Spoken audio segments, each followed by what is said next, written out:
I found out my wife was cheating when she posted single and ready to mingle on Instagram. The kicker? We'd been married for 7 years, owned a house together, and just that morning she'd kissed me goodbye before heading to her law firm. Before we dive deeper into this story, I have one small request.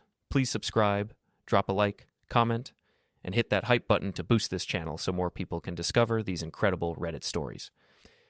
My name's Jake Brennan. I'm 42, run a small auto repair shop in Millbrook, Indiana, one of those Rust Belt towns where everyone knows everyone's business. I met Lisa when I was still boxing semi-pro at Danny's gym downtown. She was fresh out of law school, ambitious as hell, and I was the rough-around-the-edges guy who made her feel alive. Or so I thought. The post showed up on my phone during lunch break. My hands were covered in engine grease when Danny, my best friend and gym owner, showed me his screen. "Jake, man, you seeing this?"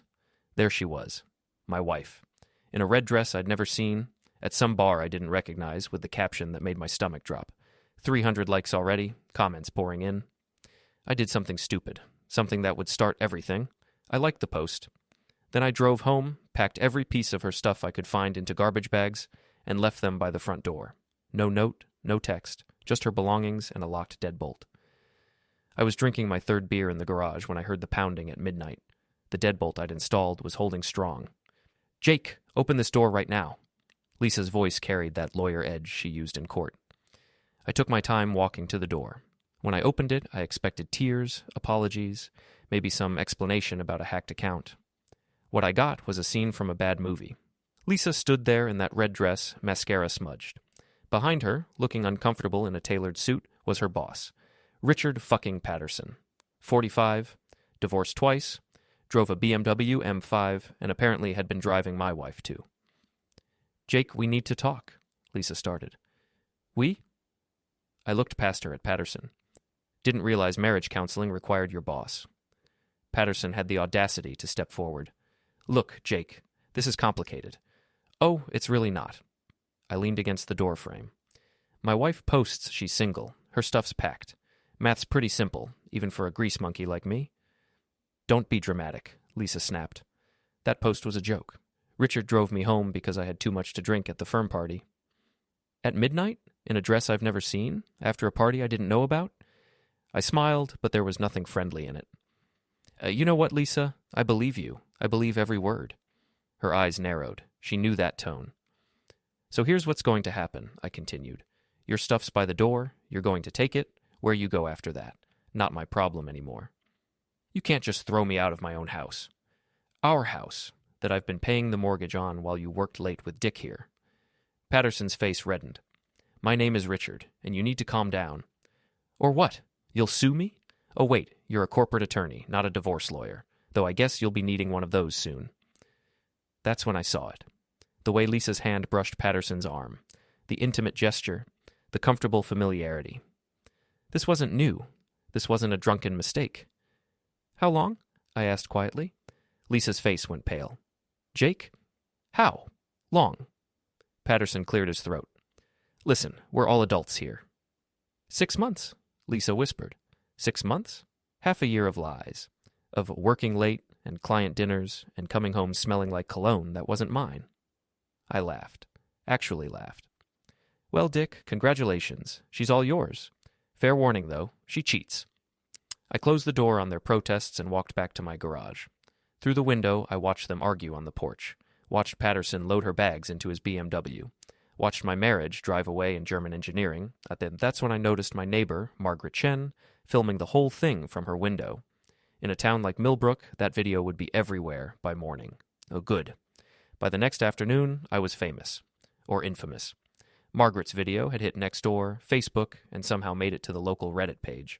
The comments were split between poor guy and there's two sides to every story. Danny called me at the shop. "Dude, you're trending." "Great. Always wanted to be internet famous." "Lisa's doing damage control. She's telling people you were abusive, that you drove her away." My wrench slipped, scraping my knuckles. "What?" "Yeah, man. She's got her whole office backing her up, saying you were controlling, jealous, that she was afraid of you." I sat down on my creeper, blood dripping from my hand. 7 years of marriage, and she was going to destroy me to save face. "Jake, you there?" "Yeah, I'm here." My voice sounded hollow even to me. What are you going to do?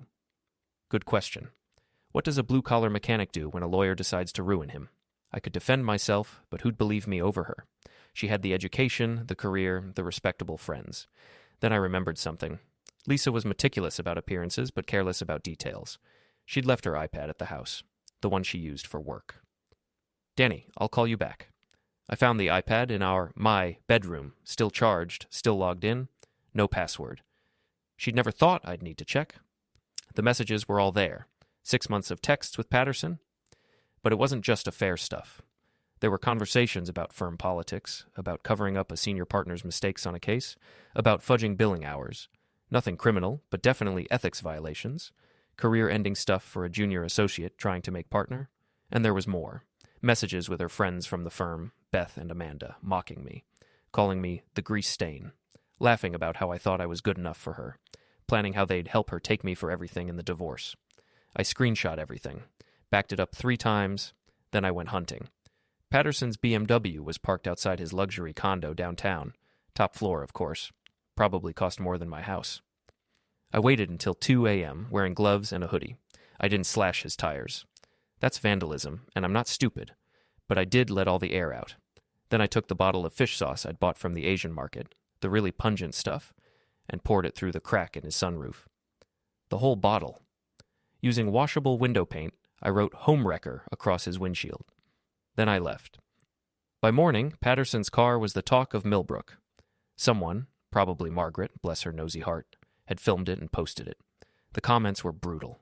People in small towns don't like cheaters, especially rich ones who think they're better than everyone else. My phone buzzed. Unknown number. You've got their attention.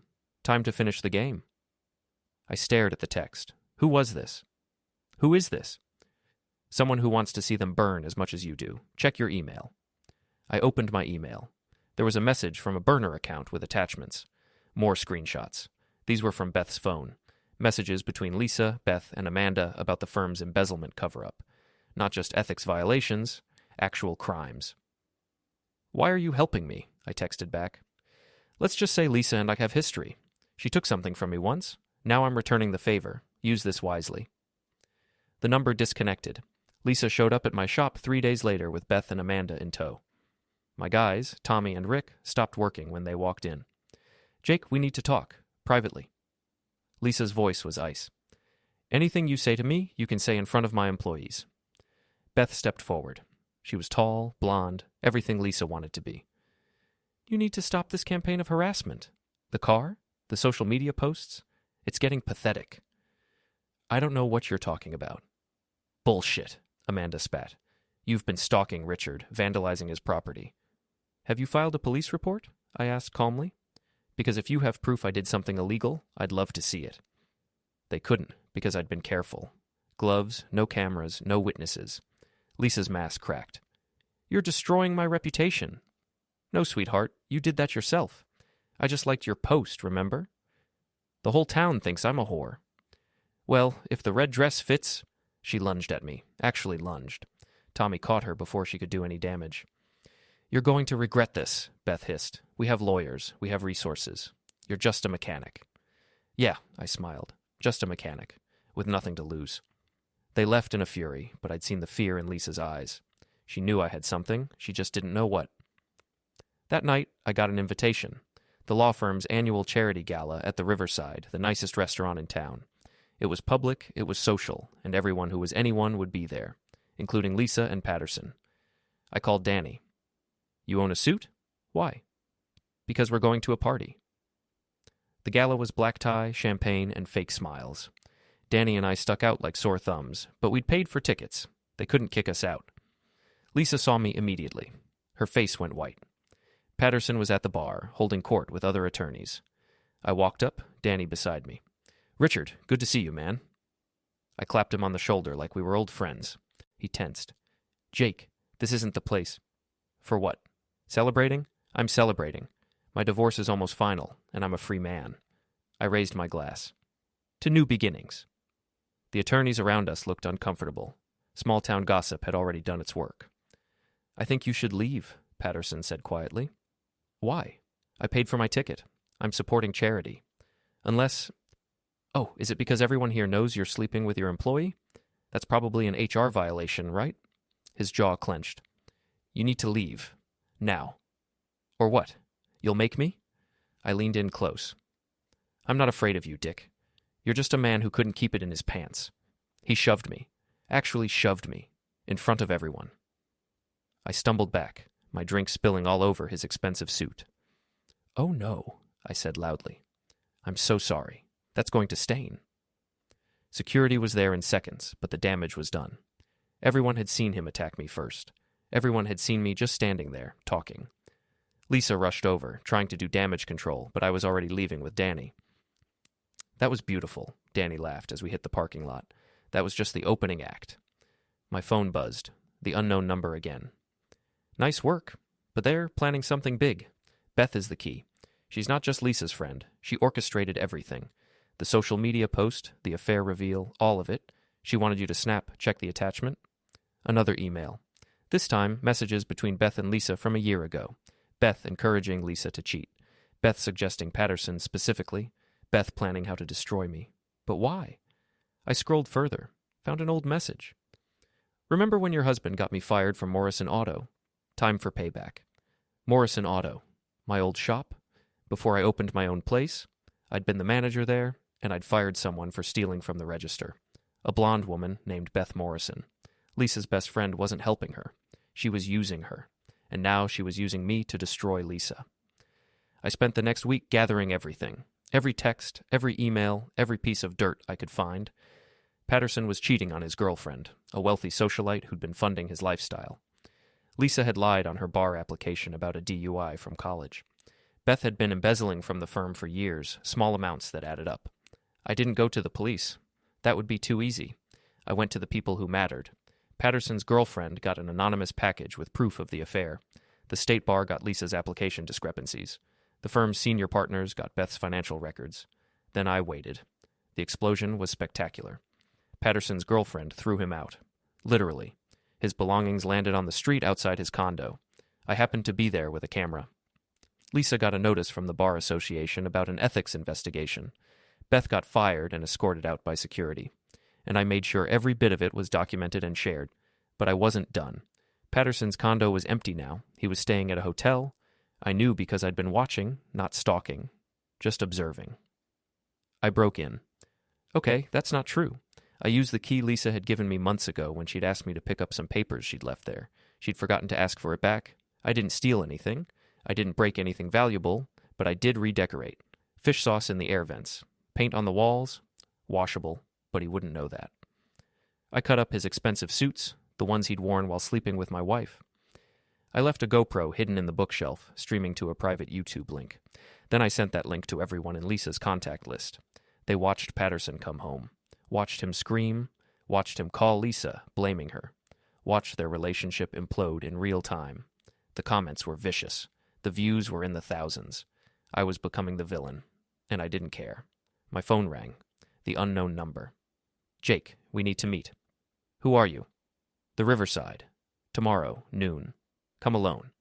She hung up.